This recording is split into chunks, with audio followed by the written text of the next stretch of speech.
안녕하십니까. 오늘도 유튜브 방송을 하면서 세상과 소통하는 문찬수 목사입니다. 이제 12월입니다. 벽에 걸린 카렌다 보면은 달랑 한 장 남았습니다. 그래서 오늘은 한 해를 돌아보며 하는 제목으로 말씀을 나누어 보려고 합니다. 먼저 이야기 하나 하겠습니다. 소설 이야기입니다. 우리가 잘 아는 1952년도에 해밍웨이가 써서 노벨 문학상을 받은 노인과 바다라는 소설의 이야기입니다. 그 내용 원체 유명한 책이기에 많은 사람들이 그 내용을 다 잘 압니다. 그러나 오늘 잠깐 내용을 살펴보면 산티아고라는 그 늙은 어부가 고기를 잡으러 먼 바다에 나갑니다. 그런데 어찌된 셈인지 84일 동안 한 마리도 고기를 잡지 못합니다. 그런데 85일째 되는 날, 그 노인은 엄청난 청새치 한 마리를 낚시에 걸었습니다.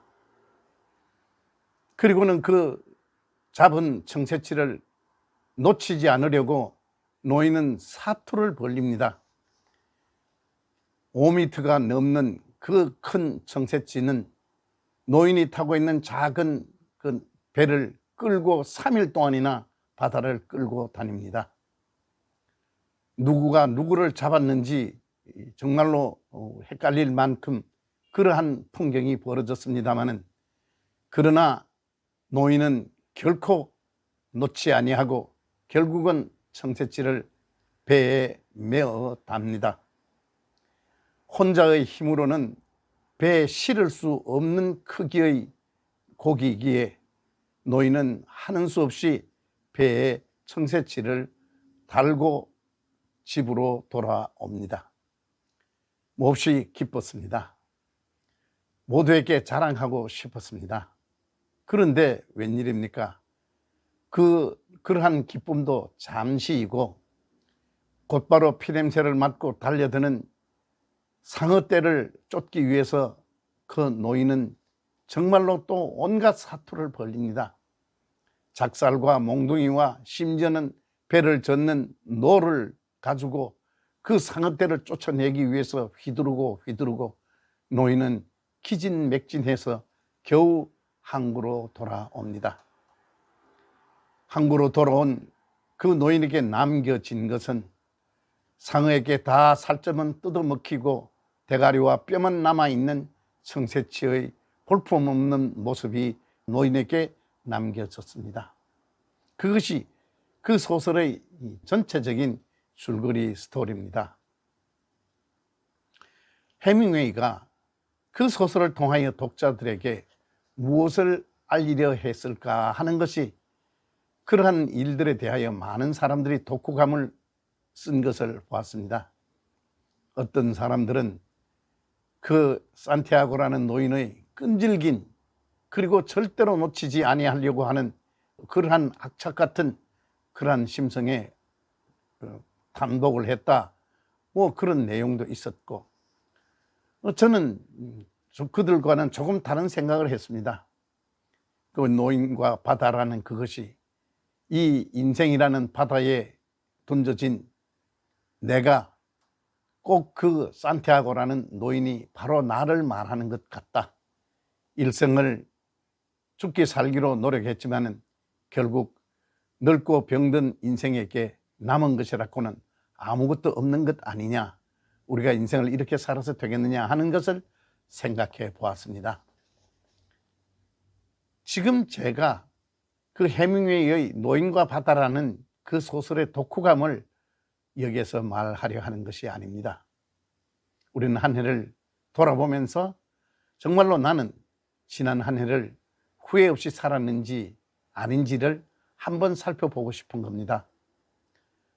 마태복음 25장에 보면은 1절에 천국은 마치 등을 들고 신랑을 맞으러 나간 열 처녀와 같으니 하면서 열처녀 비유가 나옵니다.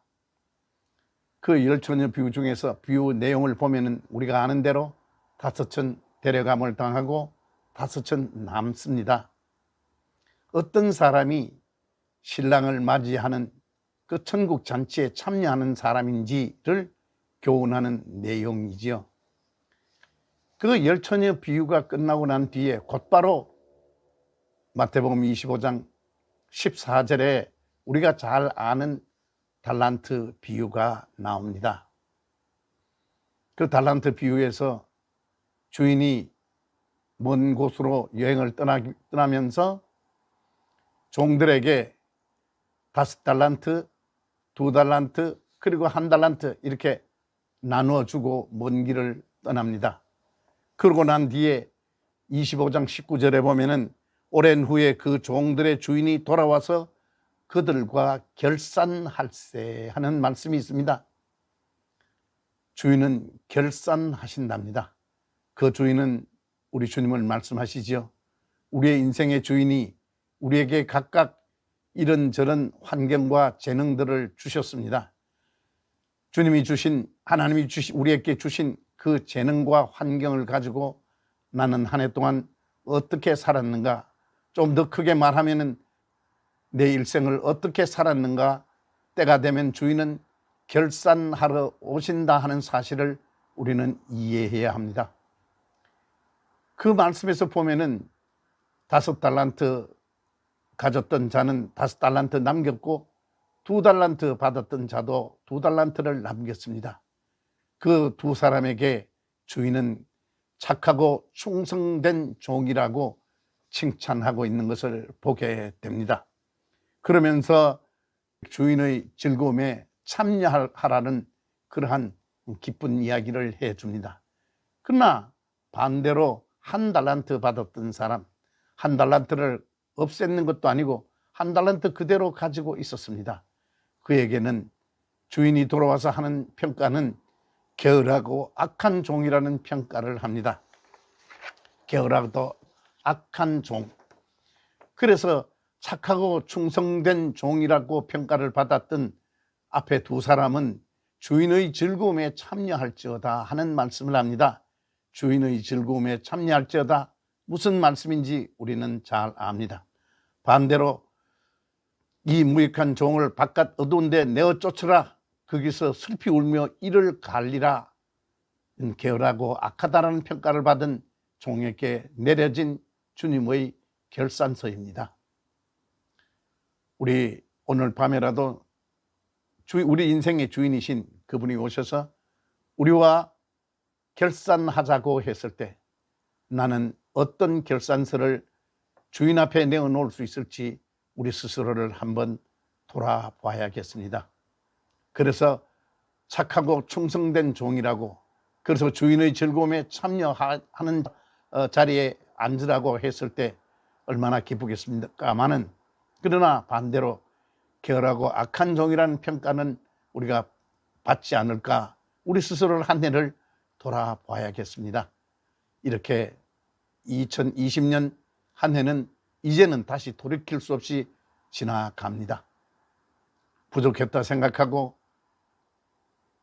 주인의 기대에 미치지 못했다 싶은 생각이 드시면은 우리는 분발합시다. 주여 한 해만 더 참아 주시옵소서. 2021년부터는, 새해부터는 우리가 더욱더 열심히 주를 기쁘시게 섬기겠나이다, 충성된 종이 되겠나이다, 그렇게 다짐할 수 있는 우리가 되었으면 좋겠습니다. 오늘 말씀은 여기까지 하겠습니다. 다음 토요일에 다시 뵙겠습니다. 고맙습니다. 좋아요 버튼과 구독 버튼 눌러주시면 방송을 준비하는 목사에게 위로와 격려가 되겠습니다. 안녕히 계십시오. 다음 토요일에 뵙겠습니다. 고맙습니다.